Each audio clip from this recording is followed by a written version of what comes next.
அன்பர்களே, ஆண்டவராகிய இயேசு கிறிஸ்துவின் நாமத்தில் உங்களுக்கு மனம் நிறைந்த வாழ்த்துக்களை தெரிவித்துக் கொண்டு சத்திய வசனம் திருமறை பாட நிகழ்ச்சிக்கு உங்களை அன்போடு அழைக்கிறோம்.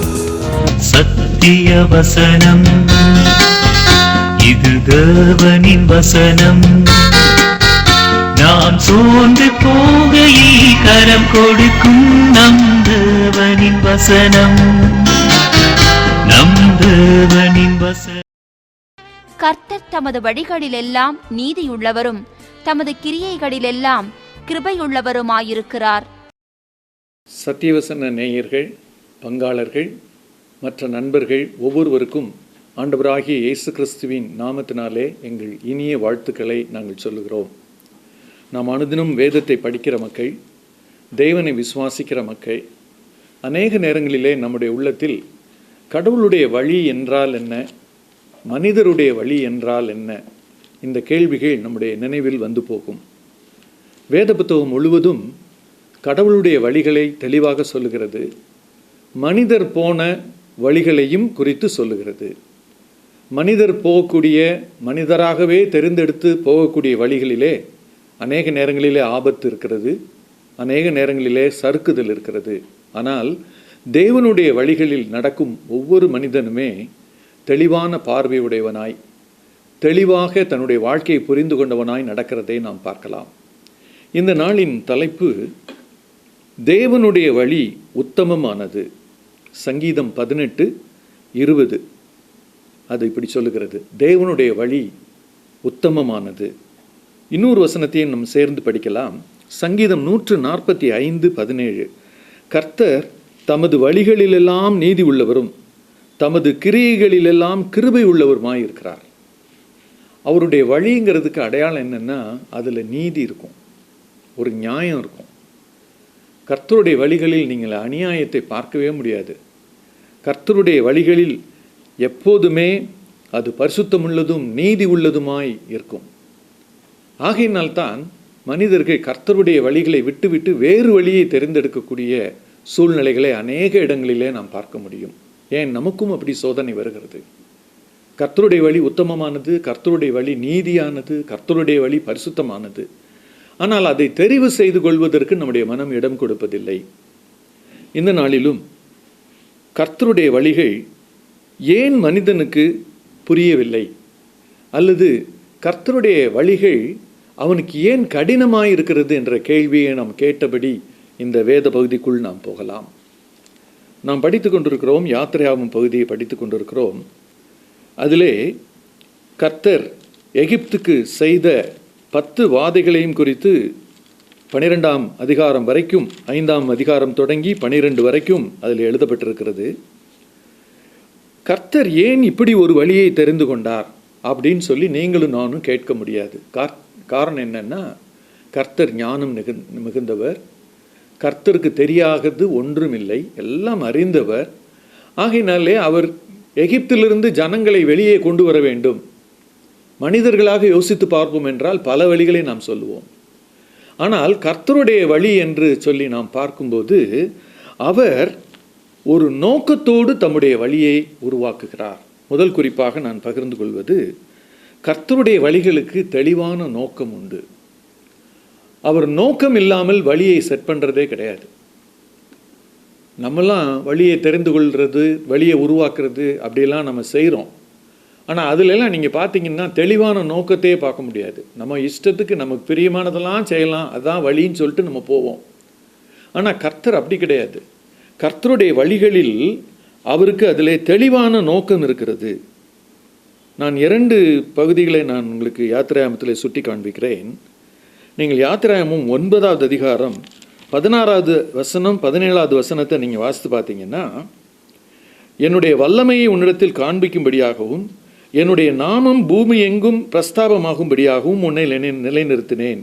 நீ என் ஜனங்களை போக விடாமல் இன்னும் அவர்களுக்கு விரோதமாய் உன்னை உயர்த்துகிறாயா? பார்வோனை பார்த்து அவர்கள் கேட்கிறார்கள். பார்வோன் கடவுளுடைய வல்லமையை அறியாதவன். அவனை பொறுத்த மட்டும் கடவுளுடைய வழியும் தெரியாது, கடவுளுடைய வல்லமையும் தெரியாது, கடவுள் யாருன்னு தெரியாது. ஆனால் அவனுடைய கையில் அகப்பட்டிருக்கிற அடிமைத்தனத்துக்கு உள்ளாகி இருக்கிற இஸ்ரவேல் மக்களை கடவுள் மீட்க வேண்டும்.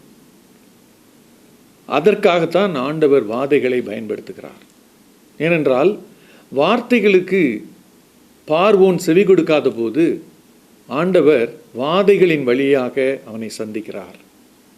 இன்றும் கூட கர்த்தருடைய வழிகளை நீங்களும் நானும் என்ன என்று பார்ப்போம் என்று சொன்னால் அது கீழ்ப்படியை சொல்லுகிற வழி, பரிசுத்தமான பாதையை தெரிந்து கொள்ளக்கூடிய வழிநடத்தலை கொடுக்கக்கூடிய வழி, அவருடைய பிள்ளைகளாகவும் அவருக்கு சாட்சிகளாகவும் மாறுவதற்கு உண்டான வழி கர்த்தருடைய வழி. ஆனால் இன்னொரு வழி மனிதனுடைய வழின்னு பார்த்தா அதில் நியாயம் இருக்காது, நீதி இருக்காது, நேர்மை இருக்காது, மனம் போல் வாழ்வதற்கான வழி தான் மனிதனுடைய வழி. ஆண்டவர் தன்னுடைய வழியை சொல்லும்போது அந்த வழியை ஏன் தெரிந்து கொள்கிறார் என்று சொல்லி இந்த வசனத்திலே சொல்லுகிறார். அவருடைய வல்லமையை காட்டும்படி இந்த வழியை அவர் தெரிந்து கொள்கிறார். காரணம் என்னன்னா, பார்வோன் கடவுளை மிக மட்டுப்படுத்தி நினைக்கிறார். அவர் என்ன செய்ய முடியும்? அவருடைய ஜனங்களை நான் போக விடவில்லை என்று சொன்னால் அவர் என்னை என்ன செய்ய முடியும்? இதுதான் பார்வோனுடைய கேள்வி. ஆனால் ஆண்டவருடைய பதில் என்ன அப்படின்னு சொன்னால், என்னுடைய வல்லமையை நான் காண்பிக்கும்போது நான் யாருன்னு நீ பார்ப்ப.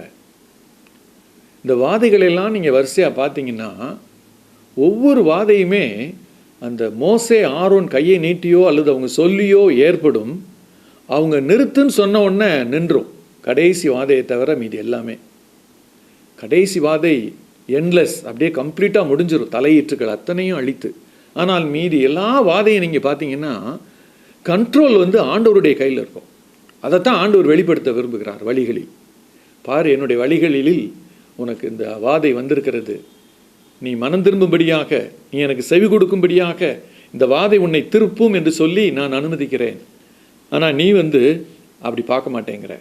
அப்போ என்னுடைய வல்லமையை நீ பார்க்க வேண்டும், நீ வல்லமையை அறிந்து கொள்ள வேண்டும். அது மாத்திரம் அல்ல, அவருடைய நாமம் பூமி எங்கும் பிரஸ்தாபமாக்கும்படிக்கு கர்த்தர் இவைகளை செய்கிறார். யாத்திராகமம் 9:17 இப்படி சொல்லுகிறது. இஸ்ரவேலுக்கு கர்த்தர் செய்த பெரிய நன்மையை ஆண்டவர் உலகுக்கு சொல்ல விரும்புகிறார். அதேபோல் இஸ்ரவேல் மக்களை அடிமைப்படுத்தி வைத்திருந்து அவர்களை ஒடுக்க நினைத்த பார்வோனுக்கு என்ன நிகழ்ந்தது என்பதையும் இந்த வெளி உலகத்துக்கு சொல்ல விரும்புகிறார். ஒருவேளை கர்த்தருடைய வழியை பின்பற்றின நிமித்தமாக நீங்களும் நானும் பாடு அனுபவிக்கிறவர்களாக இருந்தால் ஆண்டவர் நம்ம பார்த்து என்ன சொல்வார்னா, என்னுடைய வல்லமையை நான் வெளிப்படுத்தும் நாள் வரும். அப்படி என்னுடைய வல்லமையை நான் வெளிப்படுத்தும் போது உனக்கு நீ சிக்கி இருக்கக்கூடிய இந்த பிரச்சனையிலிருந்தும், நீ சிக்கி இருக்கக்கூடிய இந்த வேதனையிலிருந்தும் நான் உன்னை தூக்கி எடுப்பேன். நான் இஸ்ரவேல் மக்களை எப்படி தூக்கி எடுத்தேனோ, என்னுடைய வல்லமையை காண்பித்து நான் எப்படி தூக்கி எடுத்தேனோ அதே போல் உன்னையும் தூக்கி எடுப்பேன் என்று சொல்லி ஆண்டவர் நமக்கும் அதிலே போதனையை வைக்கிறார். கர்த்தருடைய வழிகளுக்கு நிச்சயமாக தெளிவாக ஒரு நோக்கம் உண்டு. அதுபோல் நம்மை நடத்தும் வழிகளுக்கு கூட ஆண்டவருக்கு ஒரு நோக்கம் உண்டு. சில நேரங்களில் நம்ம என்ன செய்வோம்னு சொன்னால், உலகத்தில் மற்றவங்களாம் நடக்கிற அந்த பாதையை பார்த்துட்டு, ஆண்டவரே எனக்கு மாத்திரம் ஏன் இந்த கடின பாதை? மற்ற எல்லாரும் இலகுவாக நடக்கிறாங்களே, மற்ற யாரும் எதை பற்றியும் கவலைப்படுறதில்ல. ஆனால் என்னுடைய வாழ்க்கையில் நான் கர்த்தராகிய உம்மை நம்பி உம்மை பின் சென்று கொண்டிருக்கிறேனே, உங்களுடைய வழிகள் எனக்கு முக்கியம் என்று அந்த வழிகளிலே நடக்க நான் ட்ரை பண்ணுறேனே. ஆனால் எனக்கு இப்படிப்பட்ட வேதனைகளும் இப்படிப்பட்ட பிரச்சனைகளும் எனக்கு வருகிறதே, இப்படி நாம் யோசிப்போம். ஆனால் நன்றாக நம்ம வேதத்தை படித்து பார்ப்போம் என்று சொன்னால், தேவனுடைய பிள்ளைகளை அவர் நடத்துகிற வழிகளுக்கு அவருடைய மனதிலே ஒரு பெரிய நோக்கம் இருக்கிறது. அந்த நோக்கத்தை நிறைவேற்றுவதற்காகத்தான் ஒவ்வொரு மனிதருக்கும் அவர் தம்முடைய வழியை அவர் தெரிந்தெடுத்து கொடுக்கிறார். ஒருவேளை அப்படி வேதனையோடும் கடினத்தோடும் நாம் இருக்கிறவர்கள் யோசித்து பார்க்கலாம்.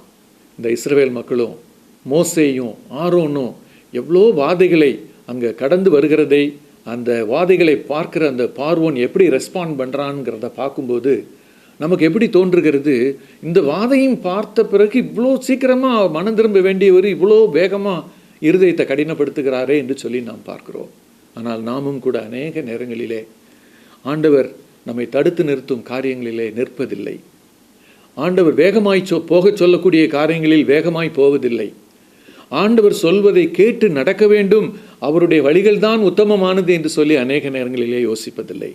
இந்த வேத பகுதிகள் நம்மை அவருடைய வழிகள் தான் உத்தமமானது, அவருடைய வழிகளுக்கு ஒரு நோக்கம் இருக்கிறது என்று சொல்லி அங்கே நமக்கு போதிக்கிறது. இரண்டாவது ஒரு குறிப்பை நான் உங்களோடு கூட பகிர்ந்து கொள்ள விரும்புகிறேன். கர்த்தருடைய வழிகளில் ஞானம் நிறைந்திருக்கும். இந்த உலகத்தில் அறிவுக்கும் ஞானத்துக்கும் வித்தியாசம் இருக்குது. அறிவு நாம் படிக்கும் படிப்பின் விளைவாக வருவது. எந்த பகுதியை அல்லது எந்த சப்ஜெக்டை நம்ம எடுத்து படிக்கிறோமோ அதில் திறன் உள்ளவர்களாக மாறுவோம், அதற்கு அறிவு என்று சொல்லலாம். ஆனால் ஞானம் என்பது அப்படி புத்தக படிப்பிலோ வேற எங்கேயோ கல்லூரியில் சேர்ந்து படிக்கிற படிப்பினாலோ வருவதல்ல.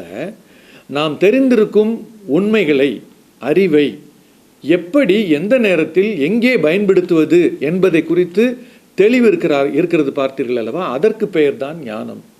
அறிவு என்பது எல்லாரும் பெற்றுக்கொள்ளலாம் முயற்சி எடுத்து. ஞானம் என்பது கர்த்தர் மாத்திரமே தர முடியும். கர்த்தருக்கு பயப்படுகிறவர்களுக்கு மாத்திரம் அவர் தர முடியும். நீங்கள் இங்கே பார்ப்பீங்கன்னு சொன்னால் நீதிமொழிகள் இப்படி சொல்லுகிறது. 16வது அதிகாரம் 25வது வசனத்தில், மனுஷனுக்கு செம்மையாய் தோன்றுகிற வழி உண்டு, ஆனால் அவைகளில் முடிவு, ஆண்டவர் எதிர்பார்க்கிற முடிவு இருக்கிறதா அப்படின்னு நம்ம செக் பண்ணி பார்க்கணும். அநேக நேரங்களில் என் பார்வைக்கு இந்த வழி செம்மையாய் தோன்றுகிறது, ஆனால் கடவுளுடைய பார்வையிலே இந்த வழி சரியானது தானா? ஏசாயா 35:8 இப்படி சொல்கிறது, அங்கே பெரும்பாதையான வழியும் இருக்கும், அது பரிசுத்த வழி எனப்படும், தீட்டுள்ளவன் அதிலே நடந்து வருவதில்லை, அந்த வழியில் நடக்கிறவர்கள் பேதைகளாய் இருந்தாலும் திசை கெட்டு போவதில்லை. மோசேக்கும் ஆரோனுக்கும் ஆண்டவர் இந்த வேலையை கொடுத்த போது அவர்களுக்கு அந்த பாதையை ஆண்டவர் நீளமாக அமைத்து கொடுத்தார். அது ஒரு சுருக்கமான பாதை அல்ல, நீளமான பாதை. அந்த பாதையில் அவர்களும் நடக்க வேண்டும், இஸ்ரவேல் ஜனங்களையும் நடத்தி கொண்டு வர வேண்டும்.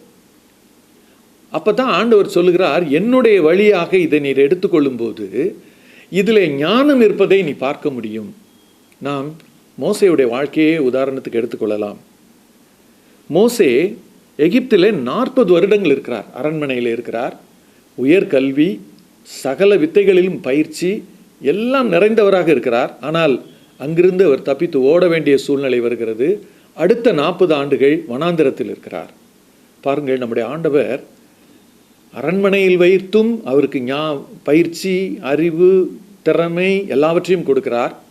அதே போல் வனாந்தர பயணத்திலும் வனாந்தரத்தில் இருக்கும் பயிற்சியும் ஆண்டவர் கொடுக்கிறார். அதை முடித்து விட்டு தான் அவர் என்ன செய்கிறார் என்று சொன்னால், கர்த்தருடைய அழைப்பை பெற்று பார்வோனுடைய சன்னிதானத்திலே நிற்கும் போது அவருக்கு வயது 80. அப்போ மோசையை தெரிந்தெடுத்த தேவனுடைய ஞானத்தை பார்ப்போம் என்று சொன்னால் எவ்வளவு அழகாக அந்த வழியை அவருக்கு அமைத்து கொடுக்கிறார். 40 இயர்ஸ், இப்போ 80 இயர்ஸில் முக்கியமான பணியை கையில் கொடுத்து இஸ்ரவேல் மக்களை அழைத்து வா என்று சொல்லி அவர் சொல்லுகிறார். அவர்கள் இருவருக்கும் தைரியம் தந்தது ஆண்டவராகிய தேவன். பார்வோனிடம் ஞானமாய் பேசும்படி அவர்களை வழிநடத்துகிறார். நீங்கள் இந்த பகுதியை படித்து பார்ப்பீங்கன்னா, யாத்திராகமம் 5வது அதிகாரத்தில் அவங்க பேசும்போது சொல்லுவாங்க, நாங்கள் கர்த்தருக்கு பலியிட 3 நாள் பிரயாணமாய் போக வேண்டும் என்று கேட்பார்கள்.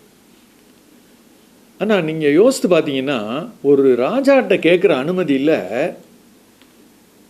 முடிவில்லாத ஒரு வார்த்தையை அவர்கள் பயன்படுத்துகிறார்கள். 3 நாள் பிரயாணம் மட்டும்தான், நாங்கள் திரும்பி வர்றதை பற்றி நாங்கள் பேச மாட்டோம். எவ்வளோ ஞானமாக பேசுகிறார் பாருங்க மோசே. அவர் நாங்கள் அங்கேயே போய் செட்டில் ஆகிட போகிறோம், கர்த்தர் எங்களை விடுவிக்க போகிறார், இங்கே எங்களை கூட்டு போகிறாரு, இந்த முழு திட்டத்தையும் அவர் சொல்லலை. அவர் சொல்லுகிறார், எங்களுக்கு 3 நாள் பயணம் வேணும், நாங்கள் அங்கே போய் பலியிடணும், அவ்வளோதான் அவர் கேட்குறாரு. ஆனால் அவர் அனுமதி கொடுக்கவில்லை. நீங்கள் யோசித்து பார்த்தீங்கன்னா, இந்த வார்த்தைகளை அவர் பேசுவதற்கான ஞானத்தை கடவுள் அவருக்கு தருகிறார். நாமும் கூட பல இடங்களில் பேசுகிறோம், நம்முடைய பெரியவர்கள் மத்தியில் பேசுகிறோம், நாம் வேலை பார்க்கிற இடங்களில் உயர் அதிகாரிகளிடத்தில் பேசுகிறோம். எப்படி ஞானமாக பேசுகிறோம்? வேதம் முழுமையும் நீங்கள் பார்த்தால் அது யாராக இருந்தாலும் சரி, அது ஆதியாகமத்தில் நம்ம படிக்கிற ஆபிரகாமாக இருந்தாலும் சரி, யாக்கோபாக இருந்தாலும் சரி, வேத கதாபாத்திரங்கள் எல்லாருமே நீங்கள் பார்த்தீங்கன்னா அவர்களுக்கு கர்த்தர் ஒரு ஞானத்தை தருவார். அந்த ஞானத்தின் அடிப்படையில் அவர்கள் பேசுவார்கள், அவர்களை இந்த ஞானத்தினால் நிரப்பி நடத்துவார். அப்போ கர்த்தருடைய வழிகளை நீங்கள் உற்று பார்த்தால் அதில் எங்கே பார்த்தாலும் ஞானம் நிறைந்திருக்கும். அப்போது கர்த்தருடைய வழிகளில் நாம் நடக்கிறோம் என்று சொன்னால் என்ன அர்த்தம்னா, கர்த்தர் அதிலே ஞானத்தை வைத்திருக்கிறார், ஞானமுள்ள வழியில் நாம் நடக்கிறோம் என்று தான் அர்த்தம். ஆனால் வெளிப்பார்வைக்கு நீங்கள் பார்த்தீங்கன்னா இந்த மோசேயும் ஆரோனும் தோற்று போகிறது போல தான் தெரியும். இவங்க இத்தனை முறை போயிட்டு வர்றாங்க, அவரை கன்வின்ஸ் பண்ண முடியலையே, பார்வோனுடைய மனதை மாற்ற முடியவில்லையே, அவருடைய மனது மேலும் மேலும் கடினப்பட்டு கொண்டே இருக்கிறதே, இப்படித்தான் வெளிப்பார்வைக்கு தெரியும். ஆனால் நீங்கள் பார்த்தீங்கன்னா அவருடைய உள்ளம் உடைப்பட்டு கொண்டே இருந்தது. அவருடைய உள்ளத்தில் அனுப்பிவிடலாமா வேண்டாமாங்கிற ஒரு டயலமா, ஒரு சந்தேக கேள்வியெல்லாம் பல நேரங்களில் வருகிறது. ஆனாலும் தன்னுடைய இருதய கடினத்தை அவர் விட மறுக்கிறார். அதனுடைய விளைவை தான் அவர் கடைசியில் அனுபவிக்கிறார். ஒருவேளை கர்த்தருடைய பிள்ளைகளாக நாம் நின்று பார்ப்போம் என்று சொன்னால், நமக்கு தீமை செய்கிறவர்கள் நிறைய பேர் ஒருவேளை நம்மளை சுற்றிலும் இருப்பார்கள். நம்ம பாதுகாப்பற்றவர்களாகவே நாம் அநேக நேரங்களில் நம்ம உணர்கிறோம். ஆனால் உண்மையிலேயே கர்த்தருடைய பிள்ளைகளுக்கு ஆண்டவர் பாதுகாப்பை தருகிறார். இந்த வாதைகள் நடக்கும்போது நீங்கள் பார்த்தீங்கன்னா, இந்த வாதைகளை குறிப்பிடும்போது வேத பகுதி ஒரு பகுதியில் பார்வோனுக்கு அது வாதை என்று குறிப்பிடப்பட்டிருக்கும், ஆனால் இஸ்ரவேல் மக்களுக்கு அது வாதை என்று குறிப்பிடப்பட்டிருக்காது, அது அடையாளம் என்று சொல்லி குறிப்பிடப்பட்டிருக்கும். நீங்கள் யாத்திராகமம் 10வது அதிகாரத்தில் முதல் வசனத்தில் நீங்கள் பார்த்தீங்கன்னா, என் அடையாளங்களை நான் செய்யும்படிக்கும் உன் பிள்ளைகளுக்கு இந்த அடையாளங்களை நீ விவரித்து சொல்லும்படிக்கும் பார்வோனையும் அவருடைய இருதயத்தை நான் கடினப்படுத்திக்கிட்டு இருக்கேன். இப்போ பாருங்கள், கர்த்தர் இதை செய்வதற்கு அவருக்கு ஒரு பெரிய ஞானம் மாத்திரம் கிடையாது, அவருக்கு அதை செய்வதற்கு வல்லமை இருந்தது. மூன்றாவது ஒரு குறிப்பு, கர்த்தருடைய வழி வல்லமை நிறைந்த வழி. நீங்கள் பார்த்தீங்கன்னா அந்த வல்லமையை ஜனங்கள் பார்க்கணும், அதை அவங்க அப்படியே எடுத்துட்டு எங்கே போய் சொல்லணும் அப்படின்னா, தங்களுடைய பிள்ளைகளுக்கும் பிள்ளைகளுடைய பிள்ளைகளுக்கும் வழி வழியாக சொல்ல வேண்டும். ஒருவேளை நீங்கள் வேத புத்தகம் இன்னைக்கு உங்களுக்கு எனக்கு இருக்கிறதுனால அது யாத்திராகமம் 5வது அதிகாரங்கிறோம், 9வது அதிகாரங்கிறோம், 12வது அதிகாரங்கிறோம், இந்த சம்பவங்களையெல்லாம் வாசித்துக்கிட்டே போகிறோம். ஆனால் அவங்க கையில் எந்த புத்தகமும் கிடையாது, எந்த எழுத்தும் கிடையாது. அவங்கள பொறுத்தளவில் இந்த அனுபவ பாடங்களை அப்படியே தங்களுடைய பிள்ளைகளுக்கு அவர்கள் சொல்ல வேண்டும். அதற்காக நான் இதை செய்கிறேன் என்று ஆண்டவர் சொல்லுகிறார். அப்படியானால் ஆண்டவர் வழி உத்தமமானது மாத்திரமல்ல, ஞானம் நிறைந்தது மாத்திரமல்ல, அவருடைய வல்லமையை வெளிப்படுத்தி கொண்டே இருக்கிற வழி. இந்த விசுவாசம் நமக்கு இருக்குமானால் கர்த்தர் நம்மை நடத்துகிற வழியில் எவ்வளோ சந்தோஷமாக நடப்போம். அந்த வழி, அவர்களை இஸ்ரவேல் மக்களை நடத்தின வழி குறை இருந்ததா? இல்லை, அழகாக வெளியில் வந்தாங்க, அணியணியாக வெளியில் வந்தாங்க. இன்றைக்கி நீங்களும் நானும் இதை வாசித்து பார்க்கும்போது ஒரு தைரியம் வரணும், ஒரு விசுவாசம் வரணும். ஆண்டவர் என்னையும் நடத்துவார், என்னையும் என்னுடைய இக்கட்டான சூழ்நிலையிலிருந்து வெளியிலே கொண்டு வருவார். கண்களை மூடி நாம் ஜெபிக்கலாமா? எங்களை அதிகமாக நேசிக்கிற எங்கள் அன்பின் பரம தகப்பனே, இந்த நல்ல ஆண்டவரே நேரத்திற்காக, இந்த செய்தியின் நேரத்திற்காக நாங்கள் நன்றியோடு துதிக்கிறோம். தேவனை, நாங்களும் கூட வழிகளை குறித்த பல கேள்விகள் எங்கள் உள்ளத்திலே போகிறது ராஜா. கர்த்தர் நடத்தும் வழி சரியான வழிதானா? கர்த்தர் நடத்தும் வழியிலே உடனடியாக எதுவும் நடக்க மாட்டேங்குதே. கர்த்தர் நடத்தும் வழிகளிலே அவர் காத்திருக்க வேண்டியது இருக்கிறதே. கர்த்தர் நடத்தும் வழிகளிலே பொறுமையாக இருக்க வேண்டியது இருக்கிறதே. இதெல்லாம் குறித்து யோசித்து எங்களுக்கு உம்முடைய வழிகள் பேரிலே சந்தேகம் வருகிறது ராஜா. ஆனால் நாங்கள் வேத பகுதியை வாசித்து பார்க்கும்போது உம்முடைய வழி உத்தமமானது, உம்முடைய வழி ஞானம் நிறைந்தது, உம்முடைய வழி வல்லமை நிறைந்தது என்று சொல்லி பார்க்கிறோம். இதை நாங்கள் விசுவாசிக்கிறோம். நாங்களும் நீர் எங்களுக்கு காட்டும் பாதையில், நீர் எங்களுக்கு வைத்திருக்கக்கூடிய வழியில் தைரியமாக விசுவாசத்தோடு நடந்து செல்ல, பொறுமையாய் காத்திருந்து உம்முடைய கரத்திலிருந்து நல்ல நன்மைகளை பெற்றுக்கொள்ள நீர் எங்களுக்கு உதவும். உம்மை நன்றியோடு துதிக்கிறோம், ஸ்தோத்திரிக்கிறோம். இரட்சகர் இயேசு கிறிஸ்துவின் இனிய நாமத்தில் ஜெபத்தை ஏறெடுக்கிறோம் எங்கள் ஜீவனுள்ள நல்ல பரம தகப்பனே, ஆமென்.